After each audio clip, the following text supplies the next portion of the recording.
Chers internautes, bonjour et bienvenue dans ce programme de formation. Aujourd'hui, dans cette première vidéo de notre programme de formation, nous allons répondre à une question capitale qui préoccupe un bon nombre d'entre vous, que ce soit les apprenants de génie civil, comme nos clients, ou même toute personne, parce qu'ils sont tous appelés à construire. La question en elle-même est: comment obtenir son permis de bâtir au Cameroun? Quelle est la procédure d'obtention de son permis de bâtir au Cameroun? Je suis Lucien Loncon et ce matin, je vous accompagne dans ce thème. Et je suis ingénieur de conception en génie civil. Alors, vous allez d'abord, peut-être ça va tomber des nuits, c'est ce petit document-ci qu'on appelle un permis de bâtir. Il n'est qu'un format, mais il faut de l'or. Alors, il commence par des arrêtés, des lois de constitution et ensuite des arrêtés jusqu'au montant payé. Il a toute sa valeur. Comment l'obtenir? Dans cette vidéo, nous abordons ce thème. Alors, le permis de bâtir, sachez-le déjà, c'est un document est constitué de 3 parties. Nous avons une partie administrative, composée de documents administratifs. Nous avons une partie architecturale, composée des plans et des devis. Nous avons également une partie structurale, qui est composé des éléments de structure, de dimensionnement, des statuts portés du bâtiment. Dans cette vidéo, nous n'allons pas entrer en profondeur sur chacun de ces éléments. Nous allons juste les présenter et donner le canevas jusqu'à l'obtention de votre permis.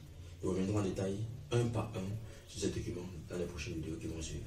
Donc, restez scotchés et surtout abonnez-vous à cette chaîne si vous voulez profiter de ce programme de formation qui est gratuit et offert par l'entreprise CSTBSA, consulteur scientifique Cameroun. Le premier document que je vais présenter ici dans ce programme, c'est le premier document administratif. Nous en avons 3 principaux. Nous avons le certificat de propriété, c'est ce document-ci. Il est une seule feuille généralement qui certifie que le terrain vous appartient et que jusqu'ici il ne souffre d'aucune connotation ou d'aucun dilemme. Donc il est obtenu au cadastre de la localité où vous vous trouvez. Après, ensuite, nous avons le certificat de balisme que nous allons. C'est un document également, lui, pour sa part, qui donne des contraintes de la commune sur la zone où vous voulez construire. Est-ce que vous pouvez construire en hauteur? Est-ce que vous pouvez construire individuel? Quelles des couleurs que vous pouvez adopter et tout? Alors, ce document-là est obtenu à la communauté urbaine. Le troisième document administratif, c'est celui-ci. C'est le plan de masse et de situation. Il donne la situation du bâtiment et l'état des lieux. Il est signé par le cadastre également. Il est obtenu à temps ses instances. Il est pliable comme ceci, établi par un topographe assermenté et un géomètre topographe assermenté. La place est signée par le cadastre. Donc, nous devons comme ça éponger la partie administrative de notre permis de bâtir, composé de 3 éléments, disais-je: certificat de propriété, certificat d'urbanisme et plan de masse. Alors, nous allons aborder maintenant la partie architecturale de notre bâtiment. Cette partie est censée être conçue ou faite par un architecte. Voilà pourquoi il est sanctionné à sa sortie par un statut d'un architecte à l'ordre des architectes, que ce soit du Cameroun ou un ordre en vigueur.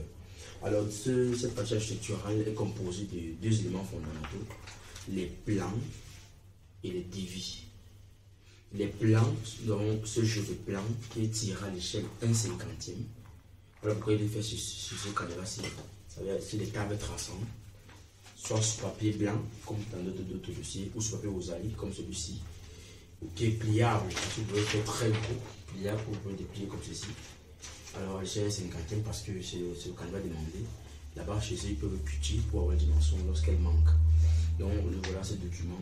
Ici, celui-ci, par exemple, a les façades nord, sud, est, ouest, les coupes, et mais aussi certains détails de l'architecture. Ce jeu de plans-ci a de lui plutôt les plans de distribution des différents étages du bâtiment, les plans de fondation archi et les plans de toiture.